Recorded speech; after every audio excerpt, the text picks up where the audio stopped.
Hello and welcome once again to my little channel. Shock horror, this video is not about motorcycles. However, I do have a motorcycle here. This is a model of a Triumph Bonneville T100. I used to have one of these in real life, so I bought a little model because I'm sad. I also bought a model of a Toyota Celica because I also used to have one of these cars in real life.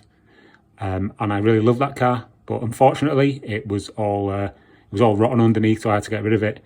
But I did also buy this model to go alongside my Triumph model when I had both this bike and this car at the same time. Or did I? I can't remember. Doesn't matter. Anyway, this video is going to be about gaming stuff that I've been involved in. I suppose most people will know me, if you do know me at all, other than for my weird random motorbike videos, is that I do this thing called the Dreamcast Junkyard. And back in 2015, we released this book, which was a guide written by my friend and colleague, Mike Phelan. And this is the second edition of this book. The original version didn't have this 100% unofficial bit on it, or this by the fans, for the fans. Essentially, it's basically just a printed list of every game that was ever released for the Dreamcast in every version. And the idea was that you would go down and tick off whether you had the US or the PAL or the Japanese version of every game. This was, a list that was several years in the making by Mike. I just kind of lent to the Dreamcast Junkyard name to it and put a little bit of a forward in it. And as you can see, it's not the artwork is brilliant. It was done by a guy called Phil Hockaday, who's a graphic designer that I know. And it's a little more than just a printed list, a PDF that we printed out and put a cover on. But if you are familiar with the Dreamcast Junkyard, and I'm not suggesting that anyone watching this video will be, we were basically told by Sega of Europe to stop selling it because it wasn't an officially sanctioned book. And obviously this was back in 2015, sort of before all the coffee table books and the Kickstarters and this, that and the other were available. So yeah, they told us to stop selling it, so we did. And I just happened to come across this copy in one of my cupboards. And the whole point of this video is that I just wanted to go through some of the things that I've done that have been put down in print, because again, I was looking through a cupboard and I come across these magazines and things that I've been involved with in the past, and just thought it'd be nice just to kind of put them down on video, because I don't really talk about this stuff on my channel very much. So I thought it'd just be a nice deviation from the usual rubbish about oil filters and GPZ 305s and Royal Enfield Interceptors, which they don't have a toy version of yet. I'm not looking out for one of those because I want to get one. Anyway, let's look at some of the things I've been involved with over the years. Let's move my pile over here. So the first thing that I did, or when I was kind of featured in a magazine, was Retro Gamer, and a lot of these things are Retro Gamer. So if you live in the UK or around the world, I would imagine you'll be familiar with this magazine. And yes, I was featured in issue 140 on the Collector's Corner. I've put a little thing. So here's me. This is back in 2000 and oh god, it doesn't have a date on it. I couldn't tell you. I don't know when it was. It was back in the midst of time, 2000 and something, 2016 maybe, 17. But that's me there, obviously, and this was Collector's Corner for this issue. All that stuff that you can see in that image, I no longer own, because in about 2018, I just had a massive clear out. I went a bit, not crazy, but I just kind of, the room that I had all my gaming stuff in, it was just filling up with more and more and more gaming stuff, and I just kind of had a bit of a mental breakdown, and I thought, where does this end? When am I going to stop buying all this stuff? And I need to get rid of it. So I did.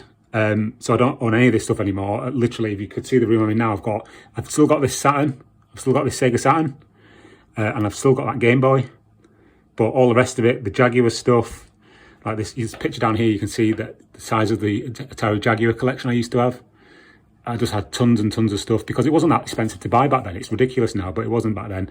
So yeah, that was me in Retro Gamer. So yeah, thank you to Darren Jones, who's the editor of this magazine and still is. I used to live quite close to him, and yeah, I used to chat to him every now and then. He's probably not watching this, but if you are, Darren, hello. What else did I do? Well, I also did some features for Retro Gamer magazine, and I'll go through those now. I did one in this magazine. This is issue 179, and I did a feature. They do these things called Minority Report, where they feature some lesser known games for a system. This is actually the second one I did. The first one I'll show you in a minute. But this is a Minority Report for the Dreamcast, and it's all about games that were only released in either the US or Japan, never released in PAL territories. So you've got ones like this, The Lost Golem here, Mars Matrix and Super Speed Racing, or CAT, Flag to Flag as it's known. And then just a couple of ones down here, Plus Plum, Gundam Side Story, Net de Tennis, Frame Gride, Bomber Hee Hee, I Spy, Operation Espionage, Seventh Cross, and GQ Powerful Pro Yaku Baseball. So yeah, it was quite good fun creating this article, as it was with all of them really. The only thing that was slightly annoying or bothersome was actually collecting the screenshots, because you have to get them all yourself when you write an article for Retro Gamer. And at the time I only had a Mac, so it was really difficult getting good screen grabs, because the device I had was a bit rubbish.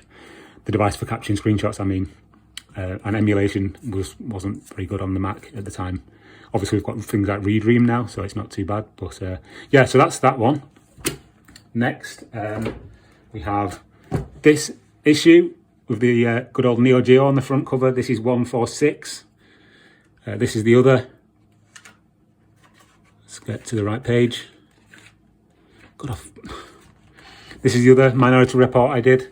So this is just a general look at some of the games that you may have missed, because as it says here in the intro, people only talk about things like Shenmue, Crazy Taxi, Sega Rally 2, etc. when they talk about the Dreamcast. So this was a look at some of the lesser known back then games. So obviously you've got things like Cosmic Smash here, Outrigger, Sports Jam, and then down here you've got Max Steel, Cannon Spike, Heavy Metal Geomatrix, D2, Illbleed, Zusa Vassar, which is bonkers and really good fun, NHL 2K2 and Project Justice. Obviously not that rare if you know about the Dreamcast, but people who don't have an interest in the Dreamcast and only like ZX Spectrum games may not have ever heard of any of these, so that's what it's all about. So yeah, that was the second, or rather the first Minority Report I did for Retro Gamer. What else? I also did, and this is probably my favourite article that I ever did for Retro Gamer, or feature even. I did this. It was a history of Iron Soldier. Iron Soldier is a game series that was only on the Atari Jaguar initially, but then was ported to the PS1 and the VM Labs new one of Iron Soldier 3. And so I did a whole sort of history of quite a big spread. This is like 6 pages. And I spoke to the guy, the game designer of the whole series, a guy called Mark Rasoka. And he told me about all the history of the game and how it went through different iterations of what it ended up being and where the inspiration and all that came from. That was really cool. So I had a big long chat with him on Skype, and yeah, basically created the article from the conversation we had. Again, I captured all the screenshots myself from the Atari Jaguar itself. And Darren, the editor, was like, "Oh, these screenshots, they're not very good. I mean, I don't know if we can use them. They're a bit too low resolution." I was like, "Well, that's basically the output that the Jaguar gives, and emulation just wasn't there at the time, so we couldn't really use emulated images. So I had to basically grab the shots of Iron Soldier 1 and 2 direct from the Jaguar that I owned and the Jaguar CD, and yeah, they made the best of them. I think the artwork here is fantastic. The way that the art designer put everything together on the page with this sort of like warning banner around the edges and the sort of the metal imprinted on the page. This looks great. And all these images here, these were supplied by Mark, the game designer, for use in the magazine. So that was really cool. So yeah, that's Retro Gamer. That's pretty much every time I've appeared in there. There was one other time where I was a little screenshot of me when I did an event with the Dreamcast Junkyard. Some more things here. This is a French magazine called Jukes Video. Sorry if you're French. I can't speak French, and I apologise for that appalling pronunciation, but they contacted me because they wanted to do a special on the Dreamcast. As you can see from this, it's sort of like it goes in two directions. Well, no, it doesn't. It's just got that on the back upside down for some reason. But yeah, they contacted me for an interview because obviously I've done loads of articles on the internet about the Dreamcast and the indie scene, and there was this bit here where they did a whole section about the so-called Dreamcast 2 here. You've probably seen that image on the internet. It's obviously fake.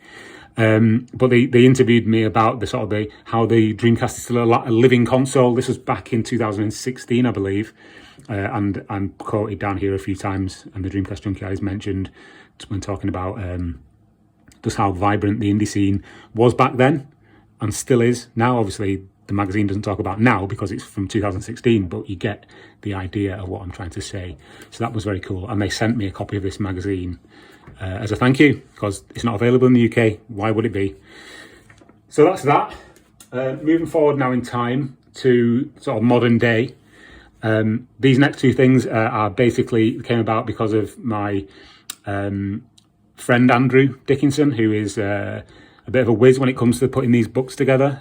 He basically did all this stuff through crowdfunding and asked me to be involved, and naturally I said yes. So this is Dreamcast Year 1.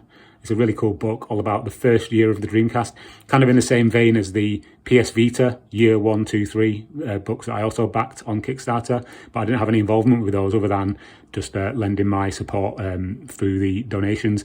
But Dreamcast Year 1, I was interviewed by Andrew all about the Dreamcast Junkyard, and there's some fantastic artwork here, this minimalist artwork.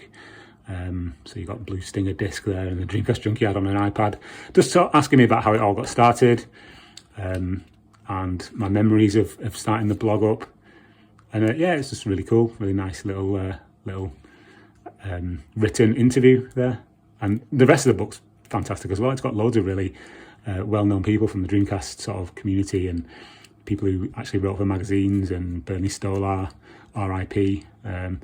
So yeah, that was really cool. So thank you to Andrew for that. And also sticking with the theme of Andrew Dickinson, he's also the editor of this thing, which is Lockon from Lost in Cult. And when he was putting together the idea for the magazine, he asked if I'd like to write a feature, and presented me with some topics that I might want to cover. So one of them was all about the lesser known peripherals on the Dreamcast.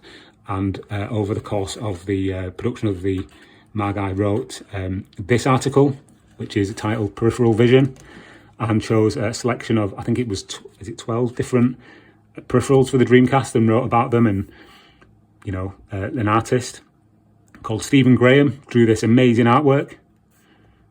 And it was all put together very nicely by the art director for the magazine. And yeah, this one was really cool. I mean, this is great, this stuff, isn't it? Look at that. Good old zip drive there. So yeah, it's a pretty big feature, and it was great, again, great fun to write. And yeah, so that's Lockon, issue 3. But yeah, I just wanted to do this because I was looking through all these old magazines and saw all that stuff.